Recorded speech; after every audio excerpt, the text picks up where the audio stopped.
Hello. Hello. Yeah, Hello. so that should be fixed now. I guess because of how this works, it should be Oh, Some look, it's background. picking me up as myself, Steven. Is it finally? Yeah, Wow. they had a feature and it says switch account when you log in. You can log in and impersonate different accounts. Huh. All right. So, Well, looks like we're moving up. finally. Cool, guys. Here's the agenda. I want to give my updates first up at the top here. So let me share my screen. And looks like folks are filtering in, which is great.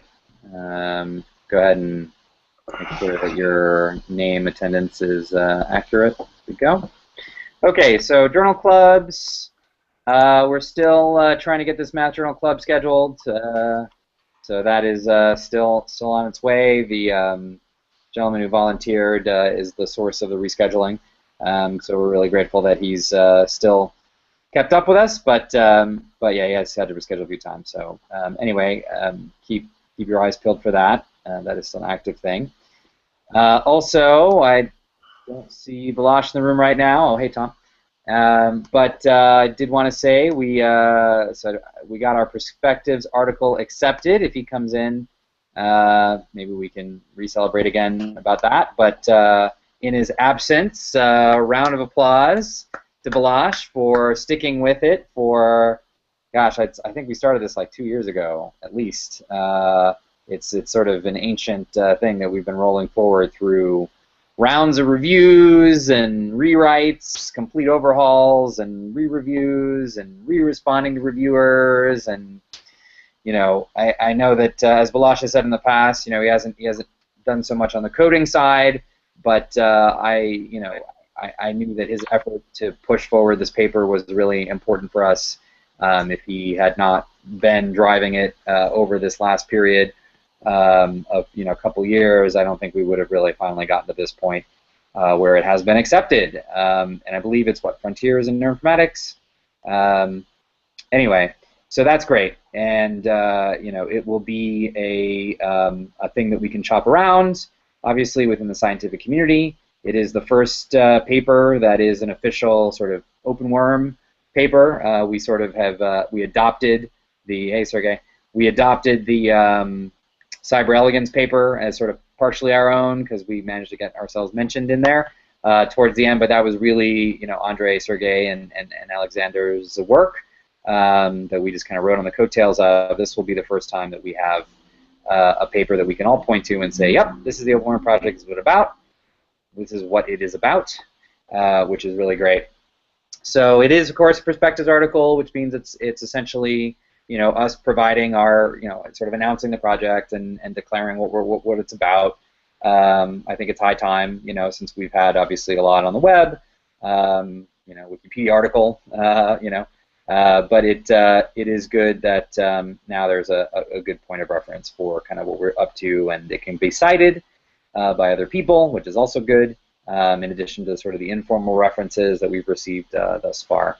So again, congratulations to Balash, and of course, thank you to everybody who's contributed long hours and lots of comments to this. I think that pretty much includes, pretty much everybody here. I think has had a chance to weigh in at one point or another on that article. Some folks have provided long edits on it, so it's really exciting. We don't have yet a date for when it is going to come out online. I think there's still some additional wrangling on that, but we have now cleared the hurdle of getting it approved. So I was really happy to see that. So look out for that. We will obviously post it quite a bit on social media, so folks will be able to see it and give us feedback on it. Okay, so then right on the topic of papers, then we've been continuing on with the SPH paper. We've been working, we took a bit of a brief hiatus, I think, to kind of get the code more cleaned up. Jim put a lot of great comments in. I've responded to about 50% of them, and I'm sort of working on the other 50% that are more sort of like grammatical. good reminder as we're working on these papers. This is a new feature, probably only 2 months old, on Google Docs, which is like suggest edit, which is really great. It's like the Microsoft Word track features thing. And since we do so much on papers, this way, I think that's a really great way for any time there's feedback to be given, folks to give it that way. Also, we came across something that I think we should also reuse going forward for this paper that we didn't use for the last Perspectives article, but I think is a good standard. A site called WriteLatex, I think .com, basically takes all of the hard work out of creating LaTeX-based, it's technically LaTeX, LaTeX-based papers. It makes all the building of the papers, the building of the LaTeX code happen dynamically every time you make an edit, and so you can always have a preview automatically, and you don't have to set up your own environment for LaTeX on your own individual machines, which was one of the big challenges. I think that it's probably not going to be a replacement for Google Docs, because while the content is still changing, it's better for collaboration features and comment features and that kind of thing. But at the stage where it's pretty much settling into formatting, which we did get to, of course, with the Perspectives article, I think it's a very, very nice site for doing that, and for letting everybody see what's in the final LaTeX version. So some best practices emerging around that. We have created a WriteLatex version of the SPH paper, but we're still sort of correcting some of the additional suggestions from the Google Docs version. So we'll transfer the remainders of those over. I believe I'm meeting with Andre and Sergey a little bit later this week to talk about that.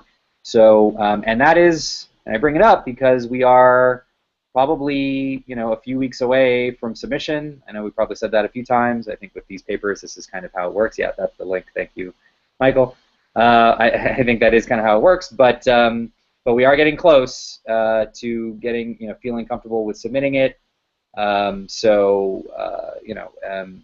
Hopefully this will follow on the heels. Of course, we know the review process is also lengthy. We expect that reviewers will probably come back with questions. We'll probably have to respond to those. But now that the bandwidth has been freed up from kind of getting that Perspectives article out the door, I think it's great for us to keep this pipeline moving forward. And as always, if you're just coming in and getting familiar with the writing process, so because journals tend to be strict on stuff that's been published on the internet as not being acceptable for original content for a journal, we do keep the papers, the manuscripts, not completely public, but by invitation, anybody's welcome who wants to sort of get in and read the manuscripts and give feedback. If you want to just give feedback, we'll add an acknowledgement for you. If you want to actually jump in and start, making some more serious suggestions, I think totally acceptable to get an authorship for that. So probably one of the lowest to get authorships on papers is to come in and offer some significant edits on one of these papers. So anybody's welcome to do that. If you're not already familiar with the SPH paper and you want to be, just drop me a line and we'll get you in on that. Okay, there's Balazs. So Balazs, I stole your thunder. We were just talking about the Perspectives article. Let's just do another round of applause while Balazs is here to thank him again. I saw that you entered re-interview this meeting. Are you still listening? Well, thank you guys, but honestly, it's thank you everyone for helping me make it happen. So let's hope it's the first of many. Somebody has the radio on in the background or something. I am. Michael, I think there's some background noise coming from you. Yeah, that was you. Okay. Cool. All right. Excellent. Okay, and then the last thing on my side that I wanted to share was some recent progress on this modeling decision circuit issue. It's, I think, in the last 2 weeks what I did on the scientific side, and I bring it up during the meeting because there's other folks that are involved. Oh, now Balazs is the one with the background noise. Okay. So this issue has been making progress recently, and I kind of highlight it because it's. I've also been having some conversations with with local C. elegans scientist Shrikant Chalasani at the Salk Institute on this issue. And if you haven't been brought up to speed on this recently, there's a lot of links in here to kind of catch yourselves up. But this you can look at this project from many different perspectives. One is that we're exploring a specific neuronal circuit in order to demonstrate to ourselves that our simulation, that the information that we have in the databases about the connectome, and that our frameworks like C302 are producing sort of sensible stuff. So in the one sense, this is an infrastructure proofing test for ourselves. On another sense, it's also kind of a neat scientific exploration of a circuit that's involved in what appears to be kind of a higher order social behavior. You can get a link to the paper here. But basically, we've taken the subset of these 1, 2, 3, 4, 5, 6, 7 neurons, and we've just been exploring what do we have on that, since we've been compiling all this information about the connectome. What do we have about that in our spreadsheets? What do we have about it in OpenWorm? And then we've been exploring running C302 simulations of just those neurons and pairwise simulations to see how that works. We've discovered, and we've already been speaking with Porig about how we can improve the representation of the gap junctions that are in here, and that's also kind of resulted in some pushing forward of some aspects of NeurML2, which I think has been positive. And then it's also been stimulating. So then it's been stimulating some explorations of how things are put together, and Porig has been adding to this, which I think has been very nice. And then what I've done recently as well is, and I really kind of wanted to do something like this for a while, but in the course of thinking more deeply about how to really do use cases for merging information, I felt like it was important that this got done.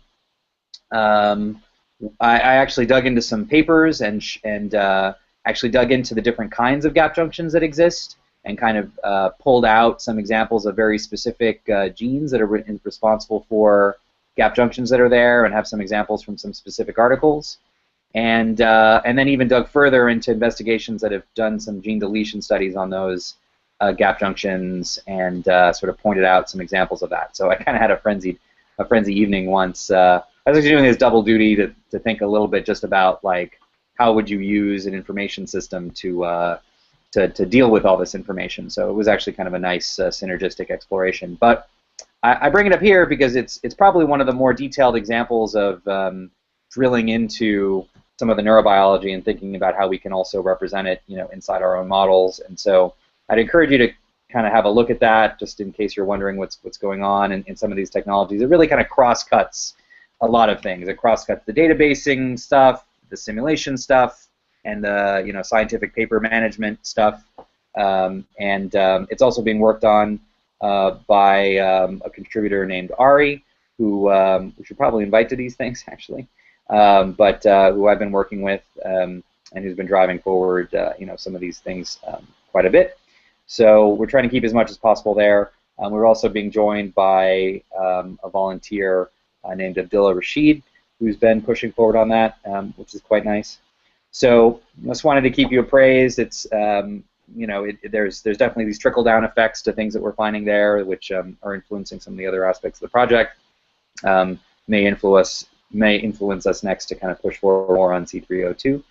Yeah, I just wanted to keep folks up to date on that. It's certainly not full in terms of other contributions that folks could be making here. It's definitely our way of pushing forward what we know about the nervous system and making it even more sophisticated. It's also driving me to create some unit tests on both the knowledge and also to kind of push on some unit tests on C302 so that we know, if we have some knowledge about a connection that should exist, do we functionally see the presence of that in our simulation? That's also something that we're sort of thinking about how we might do in some infrastructure for that.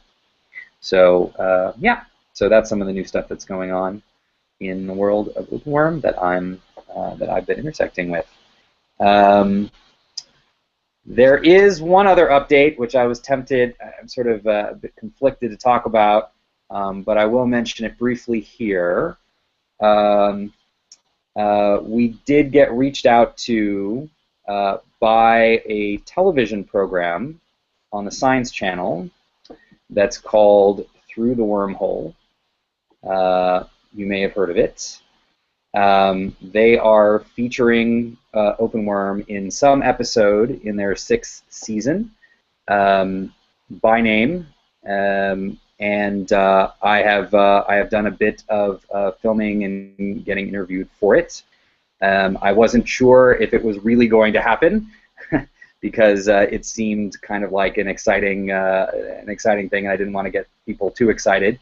But since so on Monday, it actually 2 days ago, I actually sat down and got filmed in it, and so I don't have an air date. I also have been Googling around, and I don't think even the season has been announced yet. So I don't think the season has an air date, and even when it does start, I also haven't been told what episode in the season it would be in. But so I don't want to get everybody too prematurely excited. I guess in theory there's still some chance that they cut this whole thing and it doesn't ever appear anywhere. So that's why I'm conflicted about this. But at the same time, when it does come out, I don't want you guys to be like, hey, what the heck? You guys didn't tell me about this. So yeah, I don't want to put it on social media, and I just until these things are really real, I don't want to get folks too ramped up. But since we're talking here, since it's an update, it's probably a pretty major thing. Yeah, I wanted to bring it up. Okay, yeah, Balash. No, yeah, yeah. The answer is no. But we did use that footage in the Kickstarter video, some of it. So that did come out. And it still may be. There still may be some usage of some of that other stuff in a successive version of that documentary, which is being done over 10 years. But yeah, it's that's the current status of it. We do have the footage, though, right? We do. Yeah. So we could we use it for a Kickstarter video. We could use it if we ever decide to make our own documentary or something, right? Yeah. So okay, yep. So that's the story with that. And as soon as I know more about when any of this stuff is going to come out, I will let you know. It's obviously potentially exciting, but let's wait until it's real, until we announce anything from here. Beyond the fact that, of course, this is a live YouTube thing. So, okay. So then let's, unless there's any questions about any of that. Did you get to meet Morgan Freeman? No.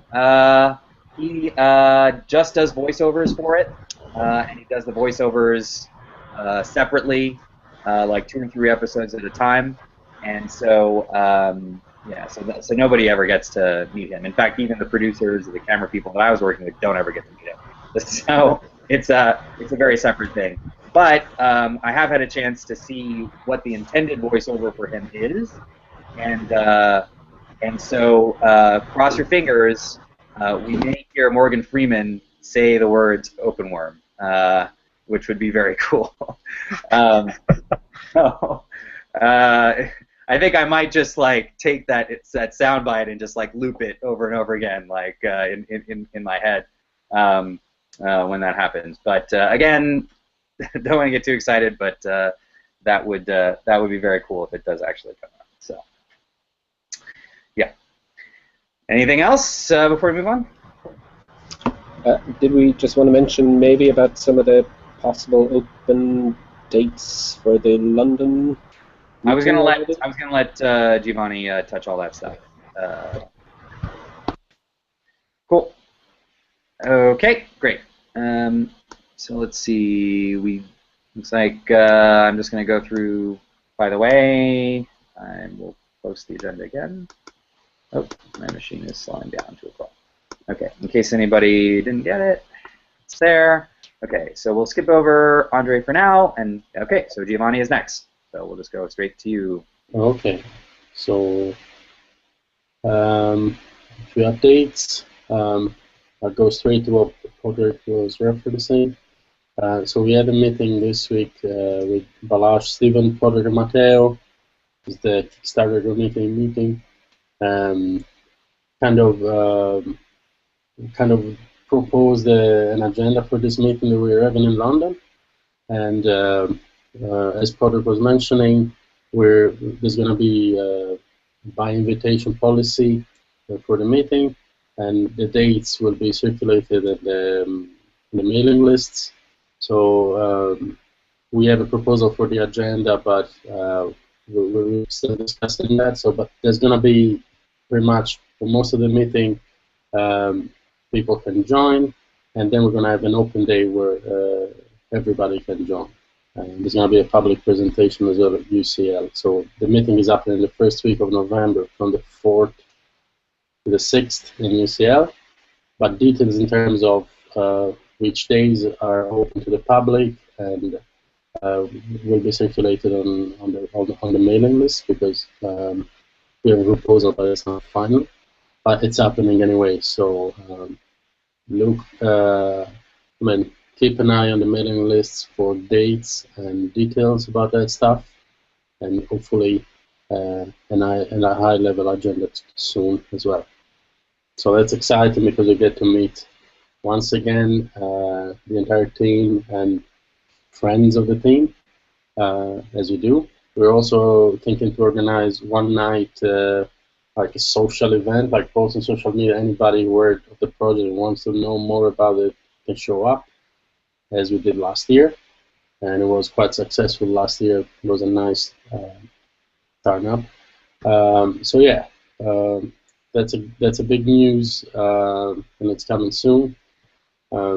Just try and accelerate getting the dates out on the mailing list, so that if anybody is around or if anybody wants to travel, they can organize themselves. Oh yeah, so that's one of my updates. And it's more of a kind of non-coding related, non-software related updates. And some of the work that I've been doing is related to the WormSim topic.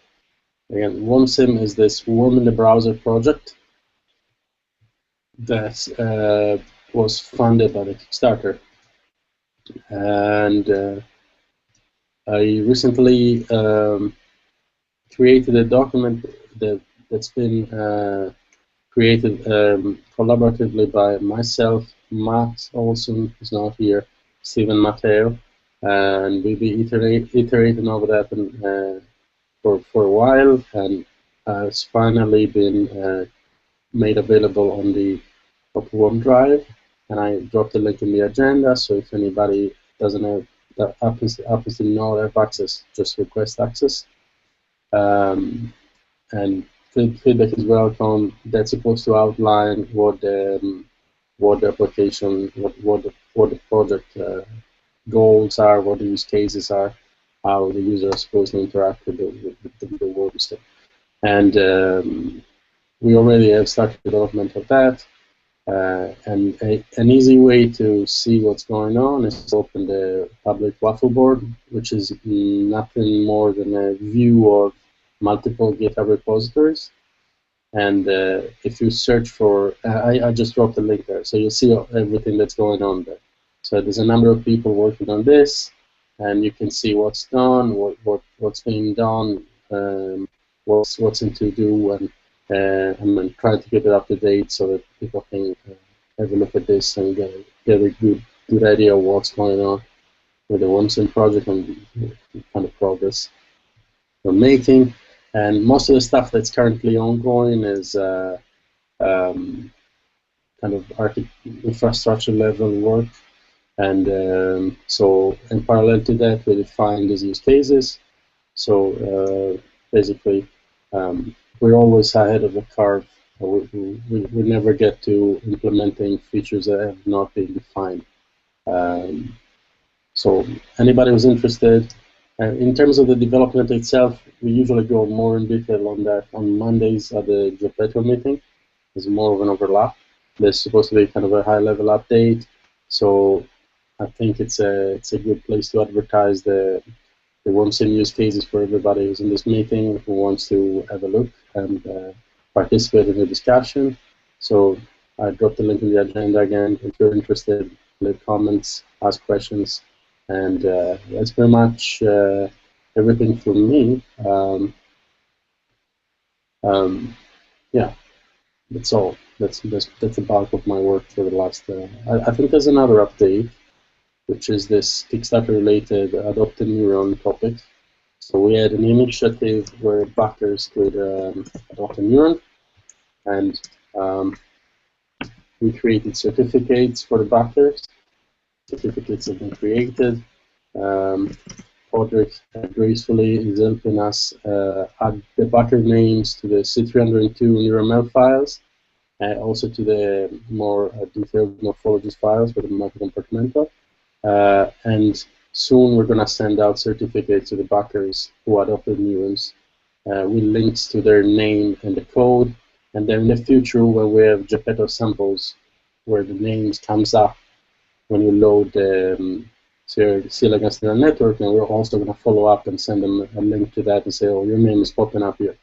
And of course, that's going to be part of the WormSim, but the WormSim release date is next June, so definitely we'll try to give them some more satisfaction in terms of seeing their name in a sample sooner than June, but we didn't commit to anything, so it's all to keep everybody happy.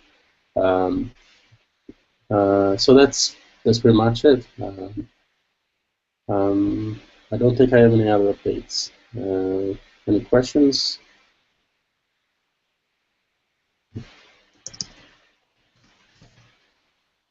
Okay, let's go on to Porrig.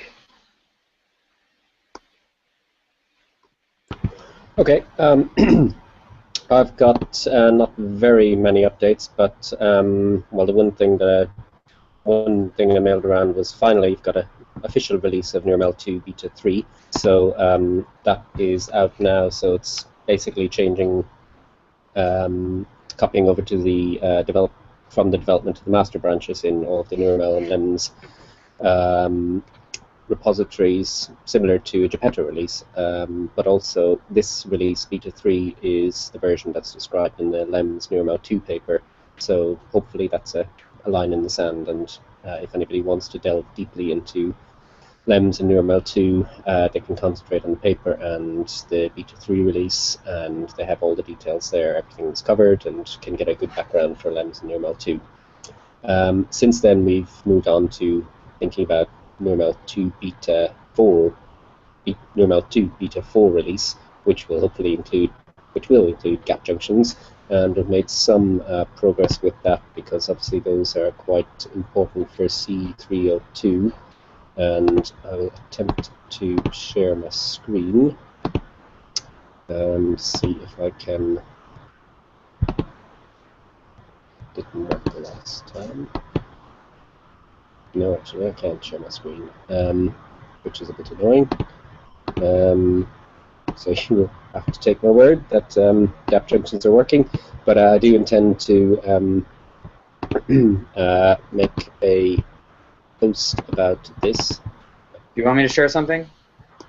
It's actually just in the last few hours that I've managed to get it working with C302, but in theory, the comments I put in the agenda there for getting the experimental branch of NeuroML 2 and LEMS and running an example I've just added to the C302 directory in the C-elegans NeuroML repository should get it working, but I had some nice plots to show which show the slight difference between a network with chemical synapses between all the cells and some of them being electrical synapses, and it does. Just try again. Nope. This stuff here? Yes. Yeah, that's the file for running the. Actually, yeah. If you go back to Go back to which? Go back to the directory of that. Oh, okay. Oh, sorry. If you go back to GitHub, go into the directory there. and I think it's C302_B underscore social. I'm going to click on this. .xml or .nml? .nml, yeah. NML? Yeah. So again, as I say, with C302, the idea is that you have different sets of parameters, A, B, C, D, with increasing levels of detail. A was just sets of integrating fire neurons connected with ordinary double exponential chemical synapses, so no gap junctions. B will have gap junctions, so if you look at just below notes on that XML there, you see gap junction has been added as a electrical synapse. Sorry, just below notes, the end of that, yeah, so 3 lines down from there. Line 17, you can see gap junction has been added as an element in NeurML, and yeah, the connections between certain sets of these cells can be specified as gap junctions, and then they will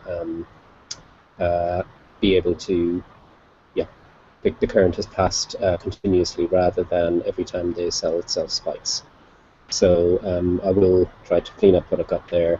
It does require checking out a slightly different version of JNeurML, but I'll put that into a mail and send it around in the next day or two. But it just needs a little bit of cleaning up before I publicize it a bit more. Okay. But it does work at the moment. What doesn't work yet is mapping to neuron, and also there's a slight this version of the network doesn't actually have 3D position, so it wouldn't look very good in C3 in Geppetto.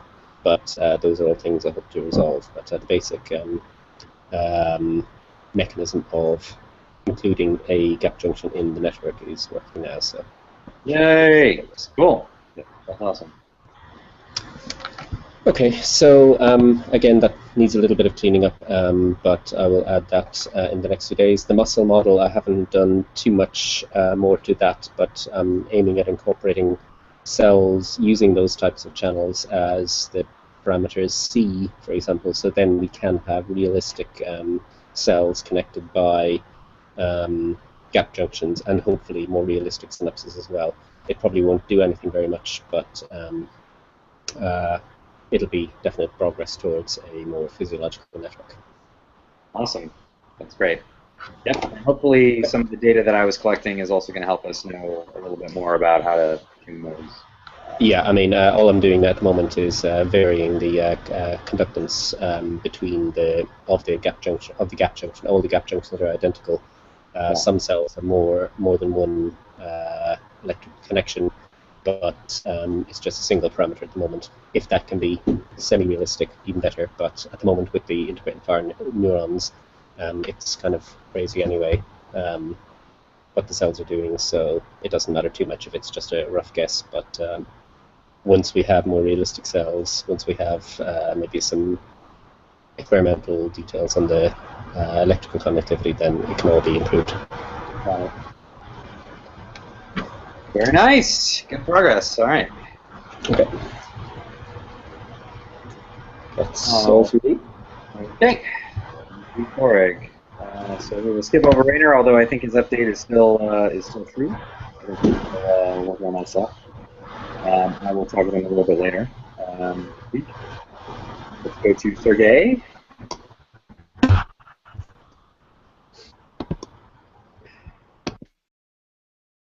Me? Yeah. Do you hear me? Yes. Okay. Last 2 weeks I worked on some Geppetto as well as on cybernetic stuff. Mainly I'm working on documentation for cybernetic, and I can say that it's complete about 20–30%.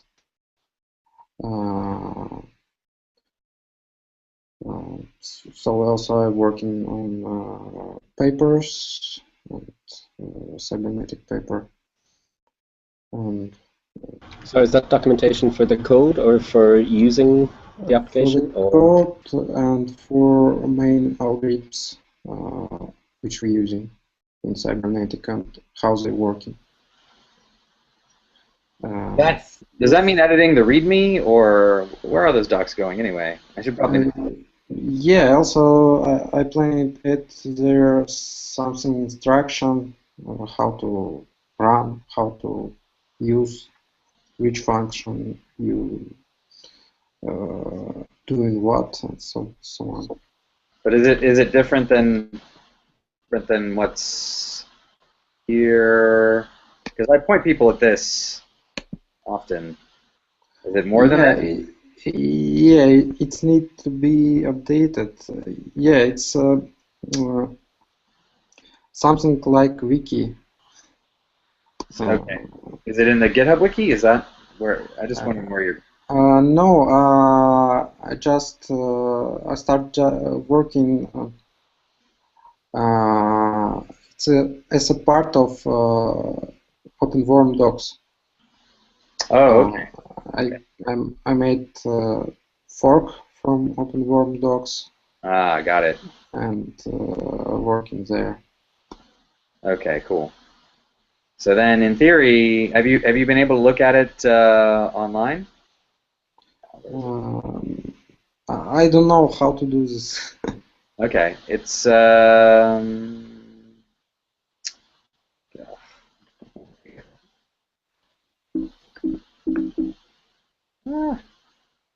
lost the docs, everybody. They're gone.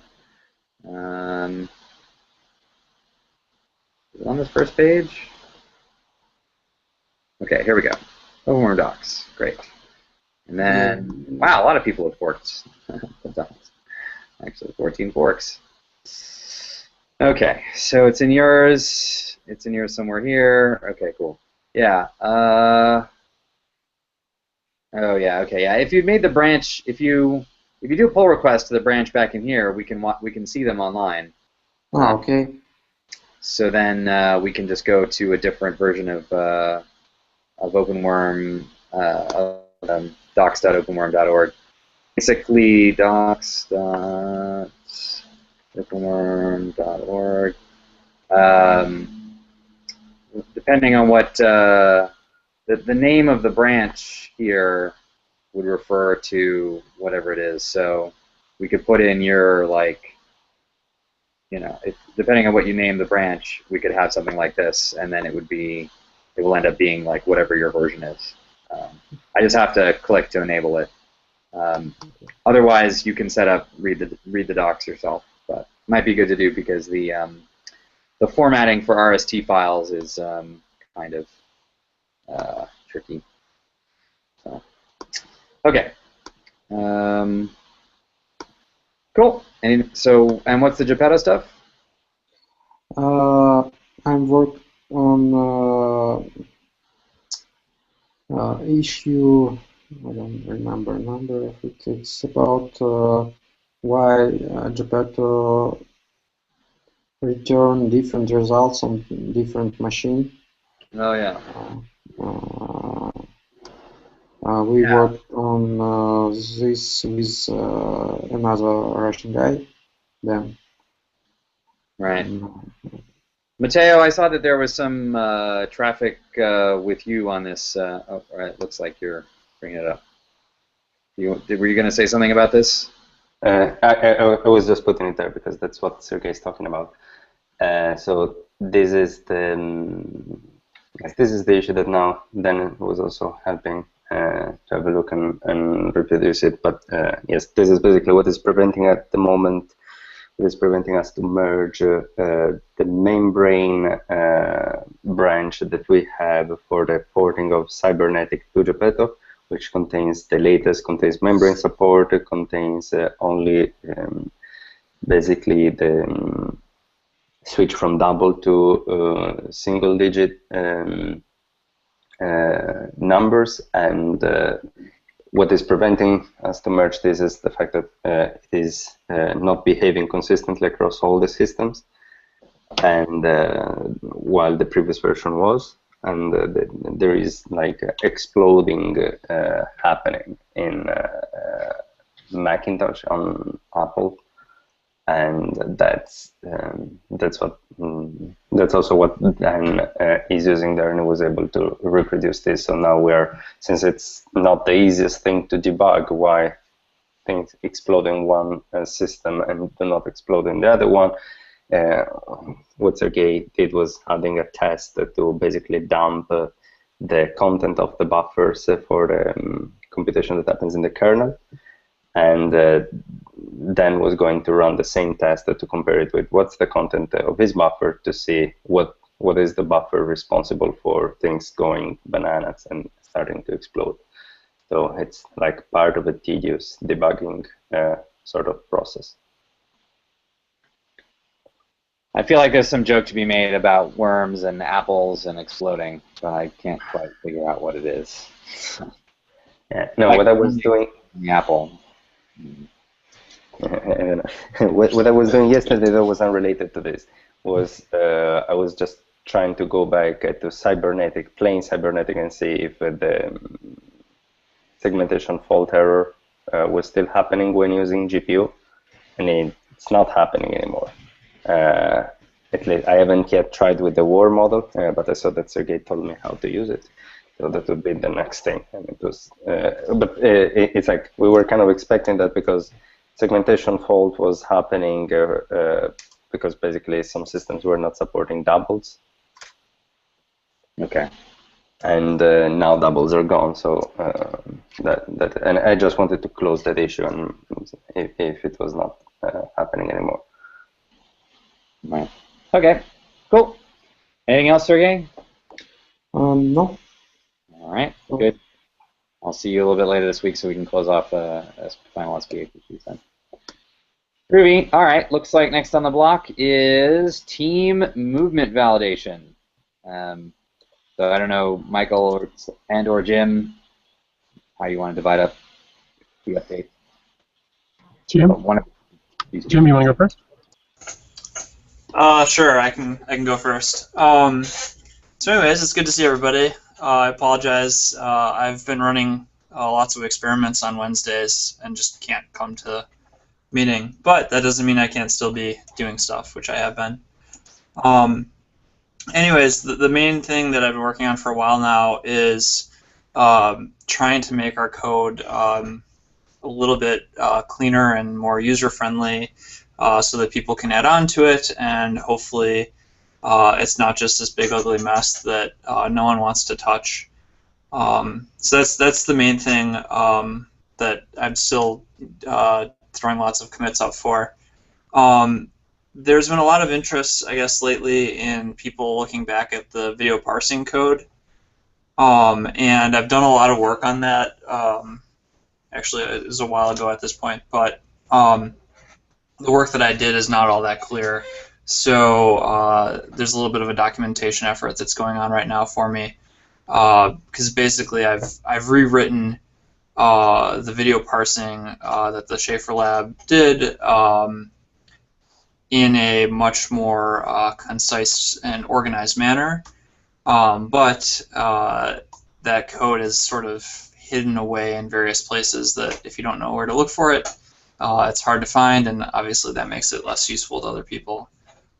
So I think just in general summary for people that are coming in and wondering about that, one of the things that we had talked about doing, and I guess there's maybe some interest in doing sooner rather than later, was that these video parsing, it was perhaps not done as well as it could be, and that leads to some ambiguities in terms of how the worm is actually moving. This is notably during turns and bends where it starts to fold over on itself, and video parsers tend to fail at that point, so they just blank it out.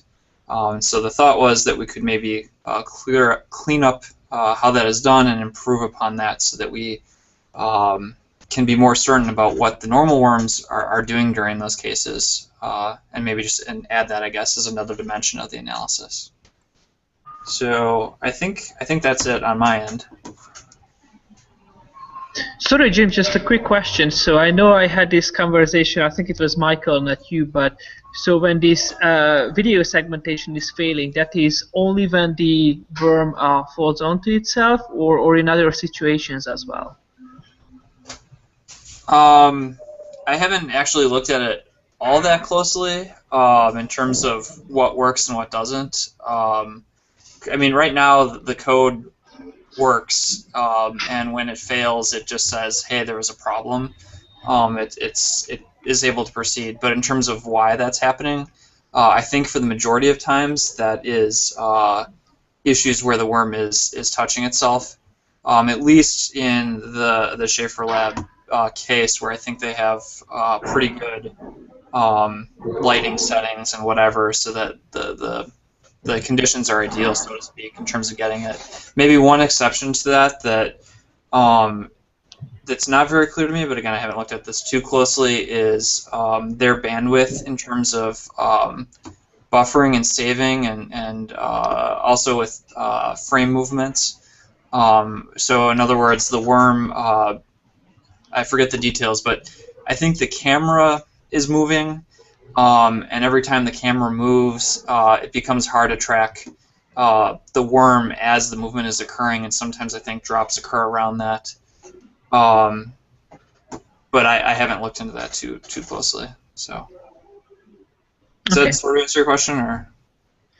Yeah. I was just curious because some of our collaborators who is also working on trackers for Drosophila larvae, they are having some similar issues, similar sounding issues. And I also know that there is a guy working with Greg Stevens who is right now working on being able to resolve when the worm intersects with itself. And I think that's going to be published pretty soon. So new vision segmentation algorithm for these worm videos. I talked to the guy in July, and then he sounded like it's going to be out soon. So yeah, that would be good. A few thoughts on that, and this is really why I'm trying to. In general, I would like the code that we're using to be relatively straightforward, and this was a big complaint of Ev Yemeni, who was the one that really was pushing for us to get this code. He has done this, and he said he went to a conference and there were 6 other people that had done it as well. And I think a lot of times these things are created because they're difficult to. It's difficult to go to the next guy's creation and actually use it and build upon it. Oh yeah. And so the hope is that we can make that easier for other people, because we had briefly. Yeah, well, at least try and make it easy so that if people wanted to use it, it's not like they look at it for 2 seconds and throw their hands up in the air. We had spent a little bit of effort about a month ago looking at another worm tracker that claimed to be able to handle these problems, and for various reasons that it just didn't look like it would be fruitful to go forward with that. So there are other solutions that claim to be able to handle this problem, just none that have been incorporated all into one system. And I don't know, for example, with the person you mentioned, once they fix this problem, what other problems are going to come up in terms of interoperability or whatnot. But anyways, I guess the big plug with all of that is if we can have good coding standards and organize our code and make it so that people can come in and look at it and it makes sense rather than just being a complete mess, I'd encourage that. So. Cool. Okay, so Michael, do you want to give the other half that? Yeah. So I'd just like to add on what you're saying. Obviously, I totally agree with everything you're saying so far, and I just actually included a link there on the comments there for some examples of when the frames get dropped, and as Jim says, it's a lot of the time having to do with when the worm touches itself. Also, when the camera moves, it suddenly jerks forward to keep the worm centered, and that frame is dropped because it's a blurry frame. So that's another time that it drops a frame. But yeah, just to build on that, not only do we want to have a code base that's inviting and extensible, inviting to be extended by researchers, so they're not just reinventing the wheel every time, but also through this Psi unit initiative of Rick Gherkin's, it would be really cool if we had with the data that the Schaefer Lab has already filmed, if we could also make it possible for researchers to test some new feature that they might write against an existing data set and validate that they're immediately get results on that. That way, I think that would be a really compelling reason for people to use our repository as opposed to reinventing the wheel on their own. So if we had access to that 8 terabytes of worm videos, for example, and with the kind of speed ups that Jim has done to the code base, no longer does it take 7 minutes to calculate the statistics on a set of 10 worm videos. Instead, it takes 5 seconds. So it's realistic to kind of reprocess the features and statistics across the entire data set if someone adds some new feature. So I think that'd be really cool for people to be able to do. So as for me, I've been working on translating the statistics code, and as part of that, I've gotten to the point where I can run GM statistics code in MATLAB, and I can step through it line by line now. So I think it's going to be straightforward now to work on the translation. Up until now, I haven't been able to actually run his code in MATLAB, so that's a major milestone for me. And I also including here the Google Drive folder, which we've been adding to. There's also documentation in the repository I've been adding to. And another neat development for movement validation is this message that you probably all saw in the discussion group. Chris Barnes, who apparently has just joined the Schaefer Lab as a postdoc, he's interested in contributing to the code base, which would be really cool to have someone on the inside of Schaefer Lab really working on that, getting some skin in the game in our repository. So I think that would be really, really a good development, and maybe make them even more interested in contributing. And he even mentioned that William Schaefer himself has some ideas about how to improve the existing calculations. So that's a really neat development. That's great. So that's it for me. Lots of good activity there. Do you want to say anything about any volunteer activity? Well, other than Chris Barnes, we nothing really else on that front. Do you want to poke any of the other people, like in the coming week or so, just to see what they're up to? Yeah, that's a fair point. That's like a good idea. Miguel, maybe, who I've been interacting with on the Academy a bit, so I know he's alive. And then. Sounds good. Alrighty.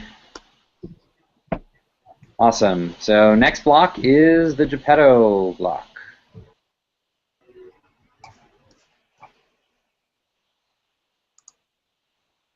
Hello.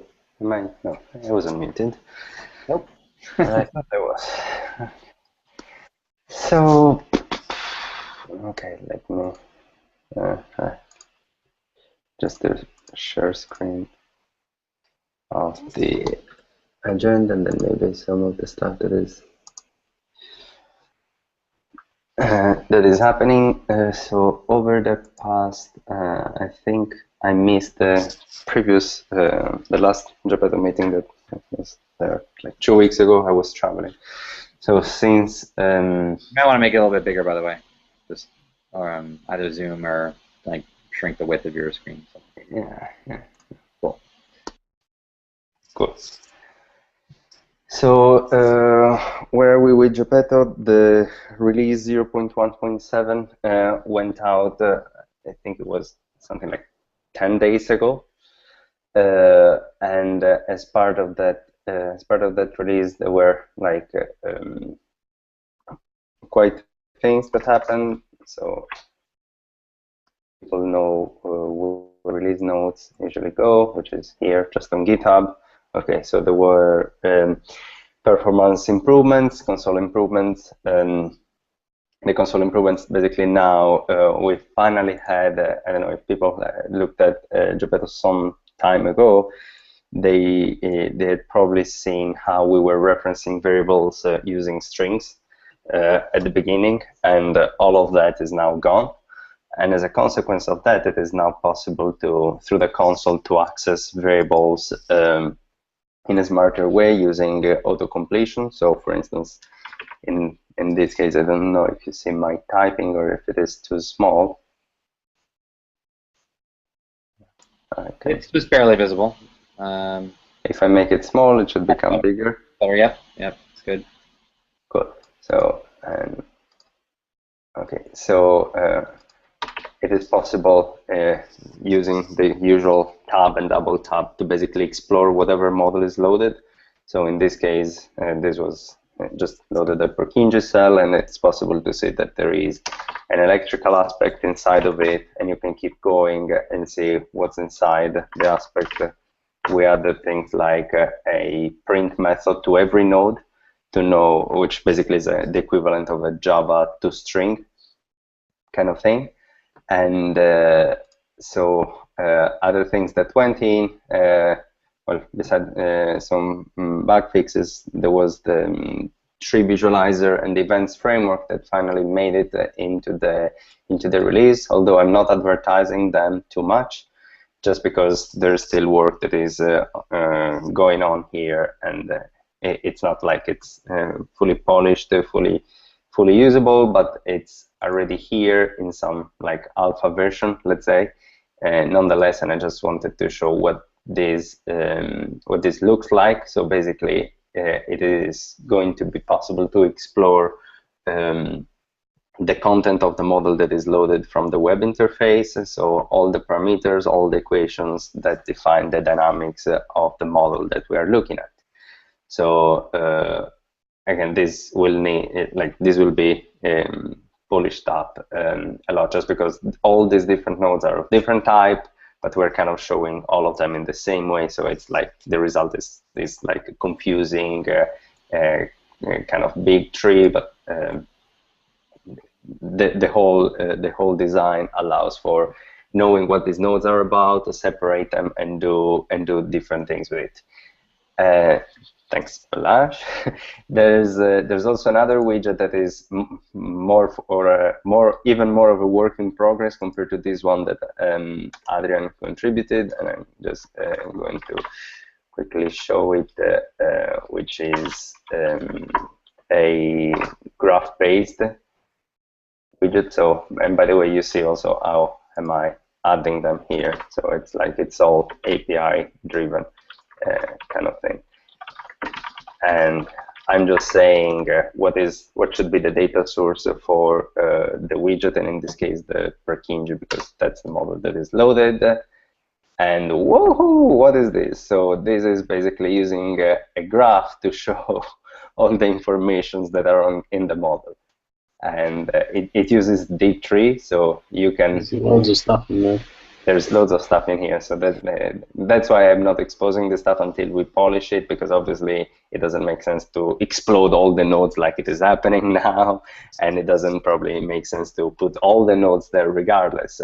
But in terms of technology, it's like we do have a div3 based widget that is going now to be, and as part of the update, for instance, Boris will start working on these to use this technology to show the basically a network, which in our case means that we can use that to show the connectome, say, of the worm, and that would be in say in conjunction, for instance, with the C302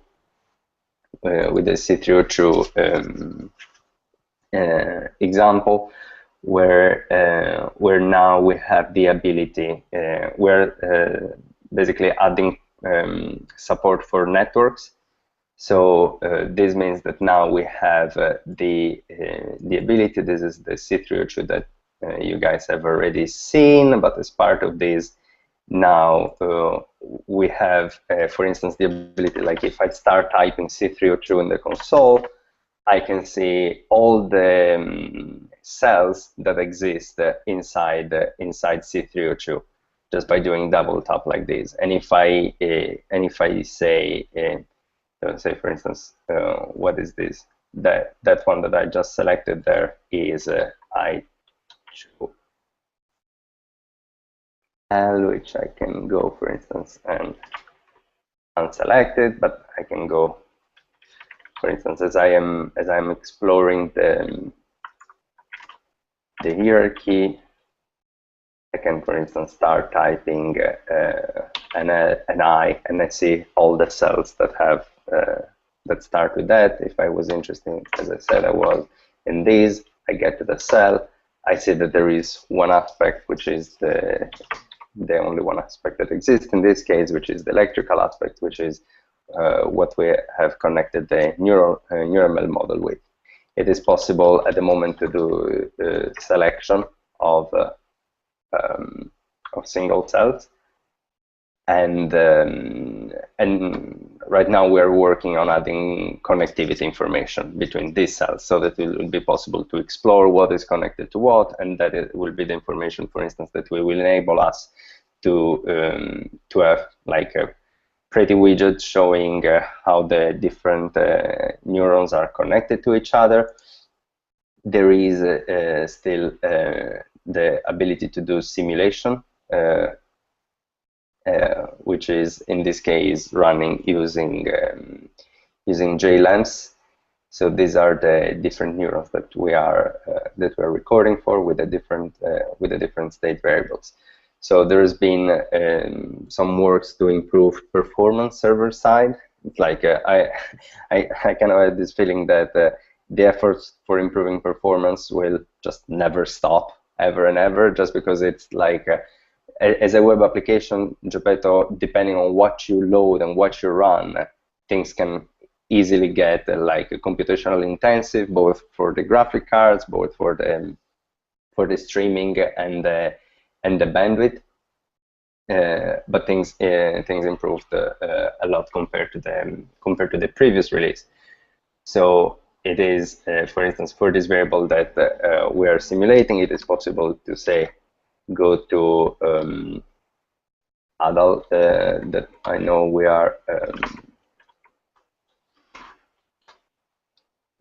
simulating, and we are recording its value. So it is possible for me, for instance, to go and access the simulation tree, which is where the simulation variables are stored. And inside, I find the generic integrate-and-fire cell, which is what Porig is using at the moment in this model. And I can, for instance, get D, which is the membrane potential, and I can print what the tension is, and I see that there is a value that is surfacing there. And I have an instance path that identifies that state variable within our network, within our aspects, within our entities, etc., etc. So there's obviously still lots of things that needs to happen, and we are constantly adding new feature. I will quickly go through the updates of the different people that are working on this, just to give proper kudos to everyone, because obviously it's not me who's writing all this code. I'm like coordinating, helping everyone, doing coding myself at times, but definitely not doing all of it in any way. So we have the support for the connection that is being added by Zeus. Adrian, that has worked on these widgets I was showing, and that is now working on extracting the content from neural model.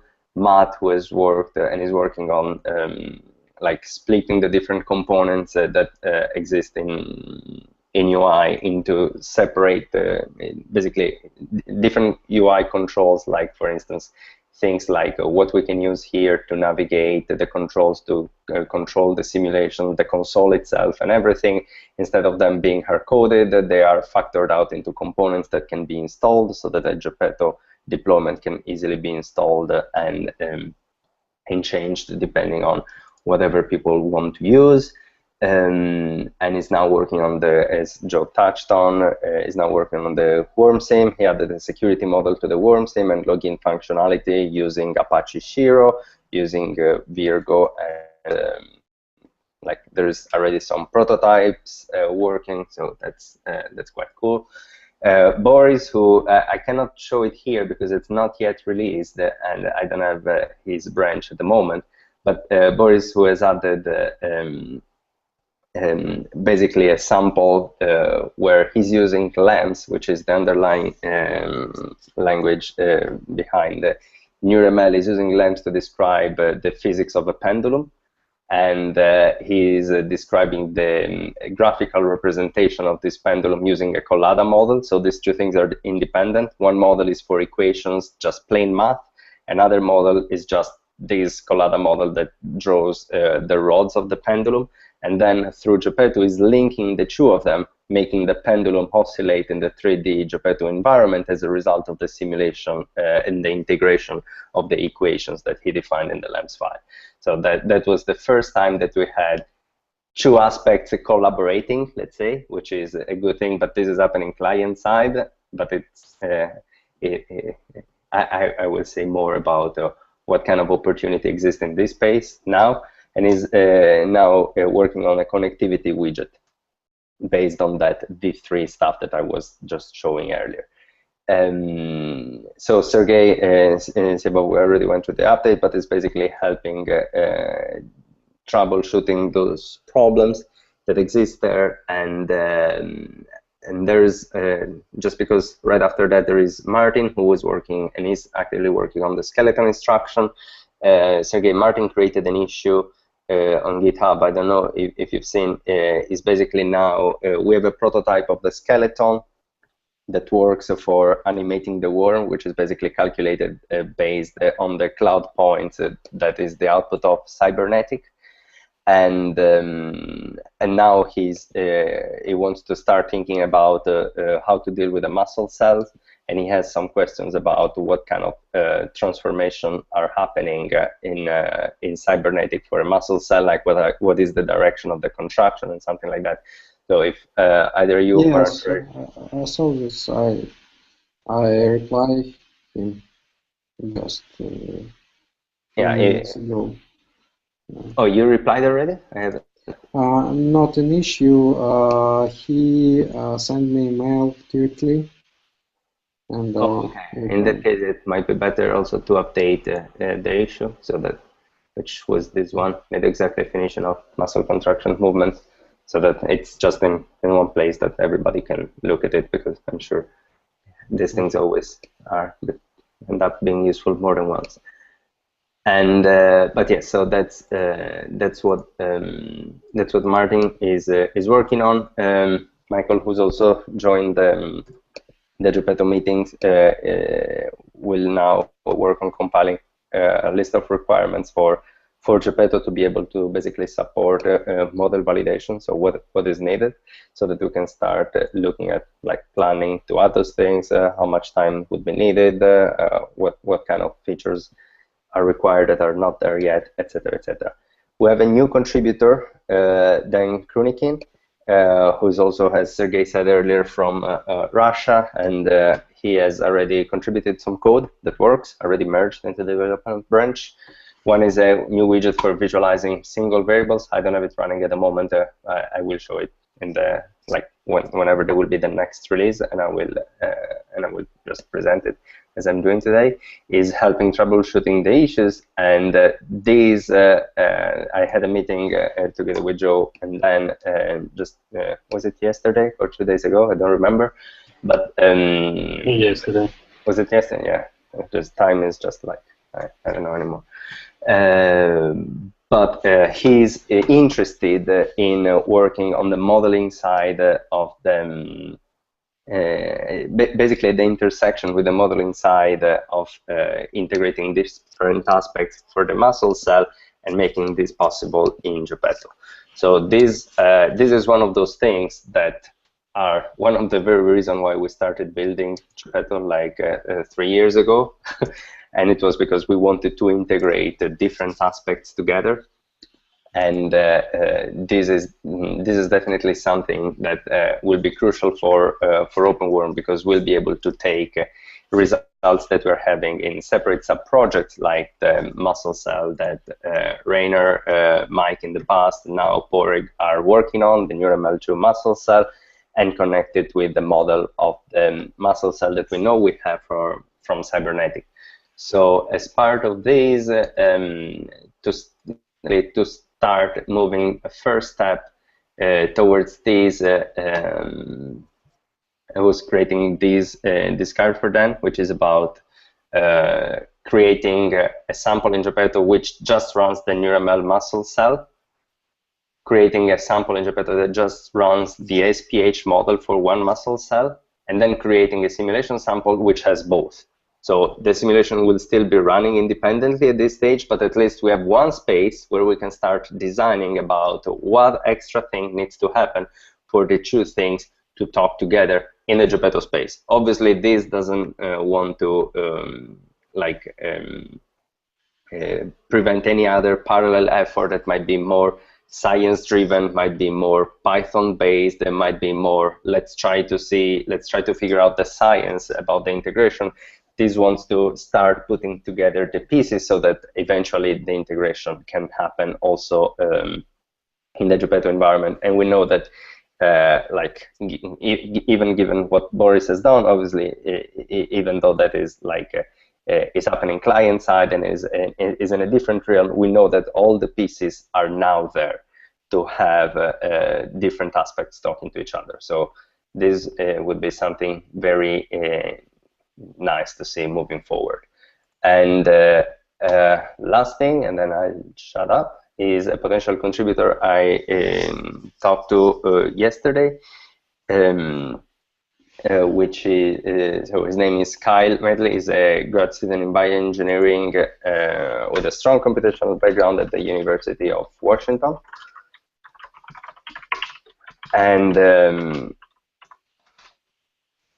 so he's interested, the group is interested in trying to have as a backend a LibRoadrunner, which is a simulator they are developing for solving ODEs, and Kyle is working on using the GPU to basically adding GPU support to integrate the ODE equations in parallel, and he has some time aside that he would like to invest in exploring wrapping of LibRoadrunner in Geppetto.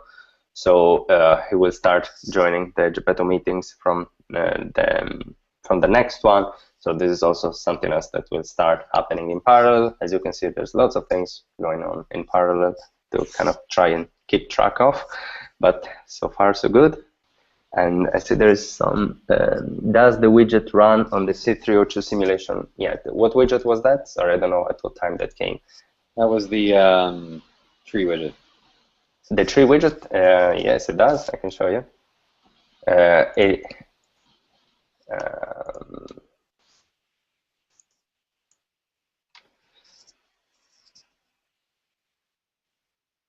it's like the tree needs to be like we're working with Adrian, like adding support to make it more polished. And just today we were discussing about the user experience and having it as user-friendly as possible, because at the moment it's kind of showing what is there in the tree, in the real object model of Geppetto, which is good if you're a developer, not as good if you're a biologist. But so I'm going to add that widget, the tree widget, and I'm going to add, so I can either add, say, C302.addl0, so I can either add a single neuron,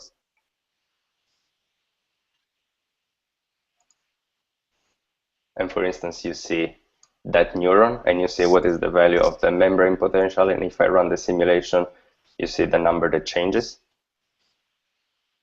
So you can either just do that, or you can do or you can add the whole thing. So you can add the whole C302. If you do that, you see all the different cells that exist inside the C302. And so just as a thought, so right now folks are in this model of decision-making circuit and the social behavior. They're writing scripts to like scripts in Python to run C302 in the Python world. Would it be possible now with some of this? I mean, obviously this doesn't have anything to do with the tree widget, but would it be possible to write a Geppetto script that would be running different like pairs of neurons? I'm just wondering out loud here. that's even reasonable. Well, you would probably have to load up a lens file which contains the network generator already. So, I mean, with C302 you have scripts which generate those 5 or 7 cells.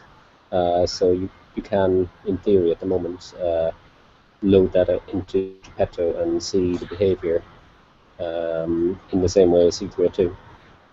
But you wouldn't actually be able to change the structure or change any of the parameters of the network yet.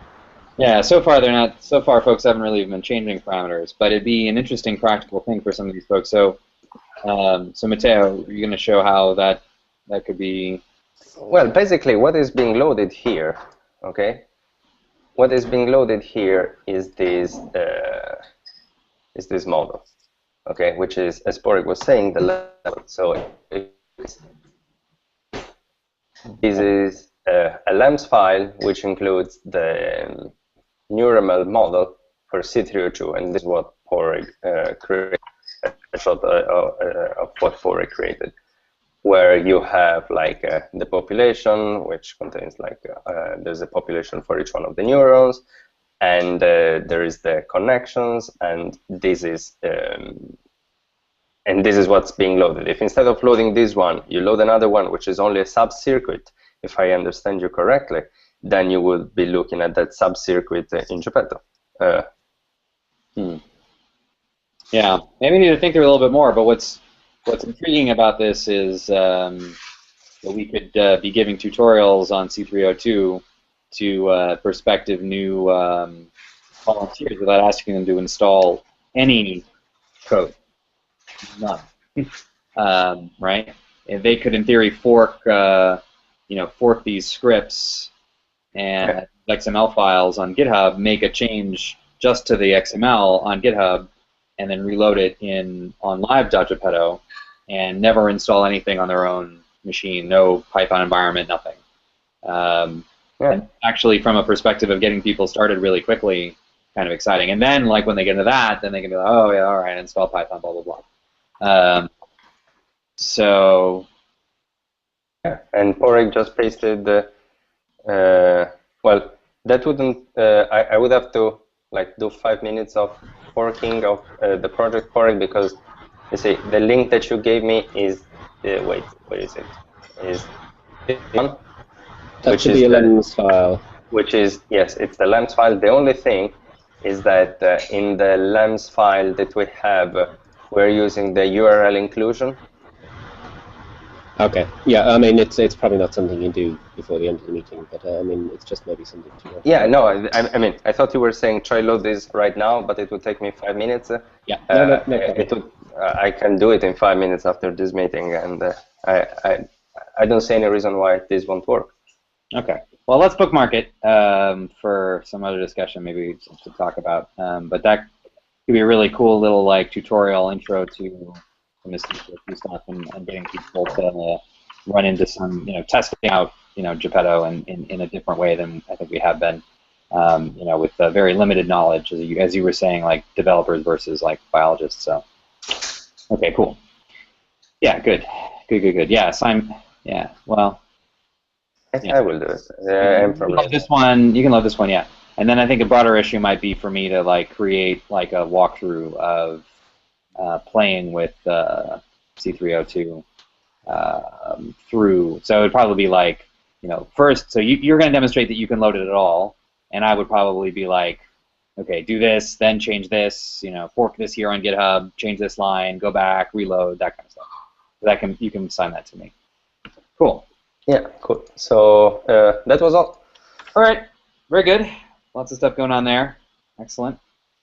By the way, bravo to both Matteo and to Michael for riding herd on it. In addition to the science and programming that folks generally do, congratulations to both of you for kind of helping to network and communicate, with folks. I think Jim also does some of that on the movement validation side, but it's in the context of the OpenWorm stuff, and Porek does too, obviously talking to a lot of other people. But just thank you, especially for folks who are making reports on what other folks are up to kind of keep us in the loop here. Obviously, as the project grows, we can't put everybody on a Hangout all at the same time for every single thing. So I see that this is a pattern where, maybe we're rolling up the activities of a lot of other folks into this meeting. So thanks, guys, for doing that. It really helps me a lot. If I had to keep track of it, what every single person on this list, and the sub lists are doing, it would just be impractical. So nice work there. Okay. So Tom,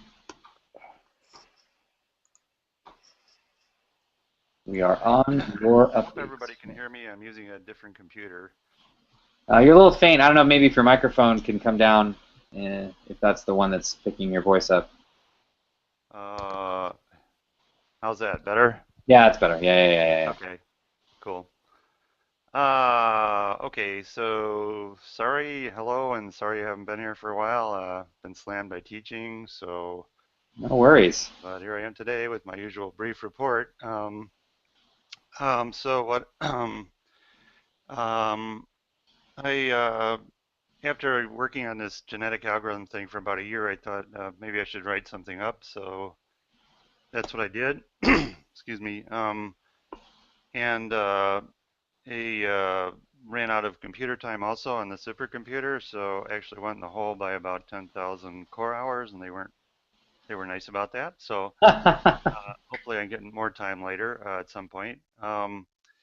Anyway, I think you probably got the thing on the discussion group that I posted a draft, and appreciate comments. I got a couple from Andre, so I don't have as much results as I wanted to get, but I think there's enough there to suggest something interesting is happening. So I think it's probably good to just try and get that out, and not just save everything up for a 5-year interval or something like that, but I try to shoot something out every year if I can. So anyway, it's there if you want to take a look at it. I appreciate it. And as far as a venue goes,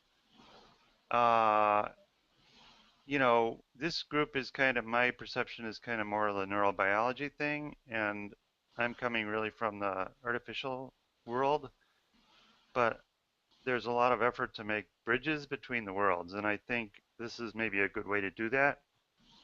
So I'm thinking some kind of AI, more AI-ish artificial neural network thing where people in that community can see what's happening in this community, and people get together and wonderful things happen, right? Okay. Anyway, that's about it.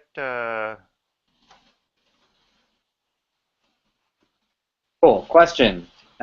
Did you learn, did the results change significantly getting to run them on the supercomputer than what you would see locally? No, not at all. It just speeds it up. So it's not that big. I mean, if you have a personal computer, you can, fire it up on there. I mean, I use another box here at home. It just took a day or 24 hours to run each one. So it's not like you can't run it at home. You can still do that. So did the ability to run it faster make you want to do different versions of the experiment or change things up? Yeah, that was the fun thing. You have all this, so I can try little, entertain my little wild hairs. So and I burned a whole lot of cycles doing that. Maybe I shouldn't have done some of those things, but I did. And that's why all the time's gone away. But it's possible to get more time. They were pretty good about this. This falls under the category of a startup. So they gave me 30,000 core hours pretty seemingly, without thinking too much. So cool. Yeah, so there's time there. So if anybody here wants to, and actually, I don't know. I mean, it's run by the NSF, so you might have to be a U.S. citizen. But I can add people that are from other. I believe I can add people that are from other nationalities as collaborators, and they can use it too. So I think, can't promise that, but so there's machine time out there. And this was a shared memory computer, so that's kind of what I wanted because I was using a lot of threads, you know. But there's distributed computing also available. How much work did it take to port it to the supercomputer? Did you have to like use an MPI library? Super easy. It's just GCC tools, you know, just make and all that. So I mean, my stuff was all. I had to port over, you know, some things myself, but they're quite amenable to that. So like, I could just populate my home directory. I think I put Anaconda on there at one point or something like that, you know. So they didn't seem too amenable to installing it officially, but they said go ahead and do it yourself. So that seemed okay. Any chance you're tempted to try and build the worm body branch of smooth particle hydrodynamics? Well, the graphics, it's you know, you're logged in with SSH. You'd have to do X windows, and that might, I mean, that I guess should work, right, or whatever. Wait, so Sergey, this is the question. Sergey, you can run Cybernetic in some headless mode, right? That doesn't put the visualization out. Is that an option? Yes. How does that option work? Is it? Do you mean without graphics? Yes, without graphics, so that it you just need to run this with K. Right in the chat. So it sounds like there's an option you could do that and wouldn't have to. Okay, if that's yeah, absolutely, that'd be a lot of fun. Okay, but Sergey, does it actually save the positions at the end? Save position. As in, you can't actually see anything, but what does it actually produce? Yes, it's calculating new position and so on, but it's just it doesn't turn on OpenGL. That's all. I think we're also looking for an option that writes the results out to something. So that you can... Yeah, I understood. Yeah, you need to run Cybernetic with this option.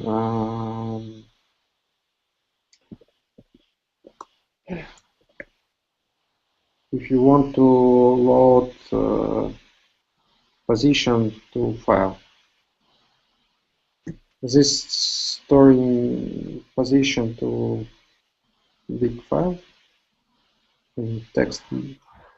Does it store every time step or just at the end of a simulation? Step is about 10 simulation step for decreasing size of.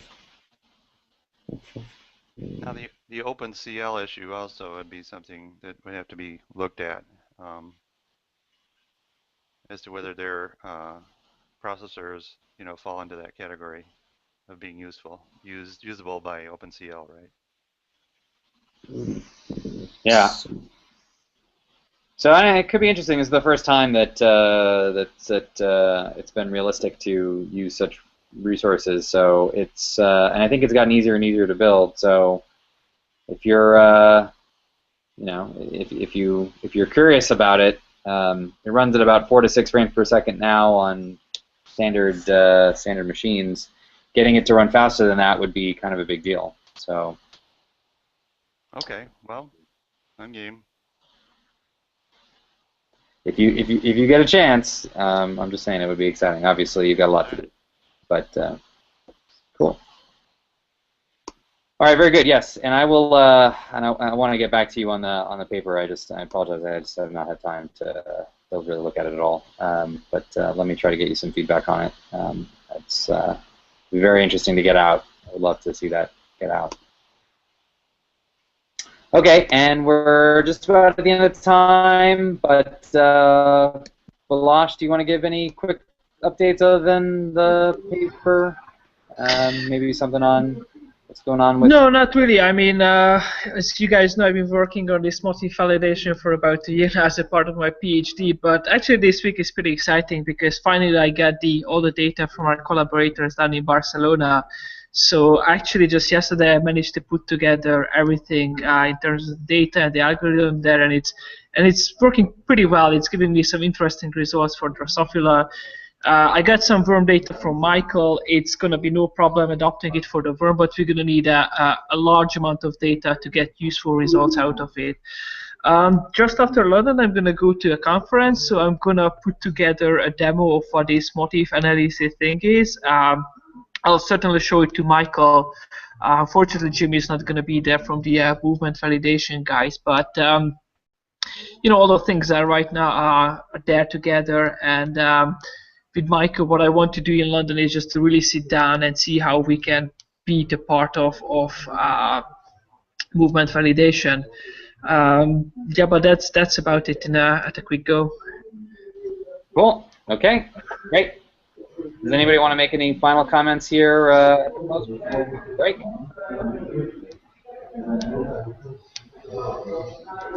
All right, guys. Well, it's exciting times. I'm glad that we're getting close to a chance to all get together again. We're looking forward to that. And, I think those are always times of additional connection and refocusing on the big picture, and a time where a lot of stuff happens really quickly. So not only am I excited to get together, but also excited to see what happens from that. Yeah, thanks. Yep. And other than that, let's keep going over email and over GitHub and moving these projects forward. So thank you all very much. Thanks. I'll get into it. Thanks. Thanks, bye. Bye-bye. Thank you. Bye. Bye.